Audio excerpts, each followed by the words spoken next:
അസ്സലാമു അലൈക്കും. നമുക്ക് ഈ ട്രെൻഡിങ് ബീഫ് ഒന്ന് ട്രൈ ആക്കിയാലോ. ഇത് ലൂലുവിൽ കിട്ടുന്ന ബോബി വെൽ ബീഫാണ്. ഞാൻ സ്ലൈസസ് ആണ് വാങ്ങിയത്. സോ ഇതിന് നല്ലതായിട്ട് കട്ടാക്കി ക്ലീൻ ആക്കിയിട്ട് ഒരു കുക്കറിൽ 4-5 ചെറിയ ഉള്ളി, പിന്നെ 1 സ്പൂണ് ജിഞ്ചർ ഗാർലിക് പേസ്റ്റും, പിന്നെ 1/2 spoon turmeric powder, 1/2 spoon meat masala ചേർക്കാം, പിന്നെ 1 സ്പൂൺ ഉപ്പിടുക. അതിലേക്ക് പിന്നെ ഒരു എള്ളി ഞങ്ങൾ കറിവേപ്പില ഇടുന്നുണ്ട് ഇവിടെ. പിന്നെ കുറച്ച് തേങ്ങ എണ്ണ ഒഴിച്ചിട്ട് കയ്യിൽ നല്ലോണം തിരുമ്മി കൊടുക്കുക. 1 ഗ്ലാസ് വെള്ളം ഒഴിച്ചിട്ട് നമുക്ക് ബീഫ് വേവിക്കാം. ഒരു 5 വിസിൽ മതിയാവും. ബീഫ് വേവിക്കുന്ന സമയത്ത് നമുക്ക് മസാല റെഡിയാക്കി എടുക്കാം. റോസ്റ്റ് ആക്കാൻ നമുക്ക് 2 സ്പൂണ് കോക്കനട്ട് ഓയിൽ ഒഴിച്ച് കൊടുക്കുക. പിന്നെ 3 ഓണിയൻ സ്ലൈസായിട്ട് അരിഞ്ഞത് അത് ഇട്ട് കൊടുക്കുക. കുറച്ച് കറിവേപ്പില ഇട്ട് കൊടുക്കാം. നല്ലോണം മിക്സ് ആക്കിയാൽ പിന്നെ വേഗം ചെയ്യാൻ വേണ്ടിയിട്ട് ഞാനിവിടെ 1 സ്പൂൺ ഉപ്പിട്ട് കൊടുക്കുന്നുണ്ട്, വേഗം ഫ്രൈ ആവാൻ വേണ്ടിയിട്ട്.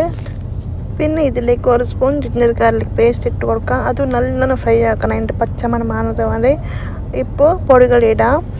Kashmiri chilli powder, coriander powder, meat masala, turmeric powder എത്ര പറഞ്ഞിട്ട് ഞാൻ ക്യാപ്ഷൻ കൊടുത്തിട്ടുണ്ട്. ഇതെല്ലാം ഇട്ടിട്ട് നല്ലോണം ഫ്രൈ ആക്കി എടുക്കാം. പിന്നെ പെരിഞ്ചീരകം 1 സ്പൂൺ ഇടാം, പെപ്പർ പൗഡർ ഇടാം, പിന്നെ 1 സ്പൂണ് ചില്ലി ഫ്ലേക്സ് ഇടാം. ഇത് നല്ലോണം ഫ്രൈ ആക്കിയിട്ട് മസാലക്കളി ചെയ്യാൻ വേണ്ടിയിട്ട് 1 ഗ്ലാസ് വെള്ളം ഒഴിച്ചിട്ട് കൊടുക്കാം. മസാല നല്ല വെന്താൽ പിന്നെ നമുക്ക് കുക്കാക്കിയ ബീഫ് അതിലേക്ക് ഇട്ട് കൊടുക്കാം. ഞാൻ വെള്ളത്തിൻ്റെ കൂടെ ഇട്ട് കൊടുക്കുന്നുണ്ട്. ഇത് കറി വട്ടിച്ചാൽ പിന്നെ ഒരു നല്ല ടേസ്റ്റ് ഉണ്ടാവും. ഇപ്പം ഒരു നാട്ടത്തെ മണം വരുന്നുണ്ട്. ലാസ്റ്റ് മുകളിൽ കുറച്ച് പെപ്പർ പൗഡറും കറിവേപ്പിലയും പിന്നെ കുറച്ച് കോക്കനട്ട് ഓയിൽ മോൾഡ് വെച്ച് കൊടുക്കുക. അങ്ങനെ ബീഫ് റോസ്റ്റ് റെഡിയായി. കറീൻ്റെ സ്മെല്ല് നോക്കിയിട്ട് നാട്ടത്ത് കുറച്ച് ഇപ്പം എത്തിയാൽ പോലെ ഒരു ഫീൽ ആയിനി.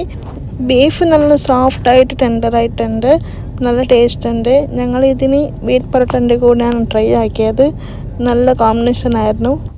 എനിക്കെന്തായാലും ഇഷ്ടപ്പെട്ടു. നിങ്ങളും ട്രൈ ആക്കിയിട്ട് അറിയിപ്പിക്ക് എങ്ങനെയുണ്ട് പറഞ്ഞിട്ട്.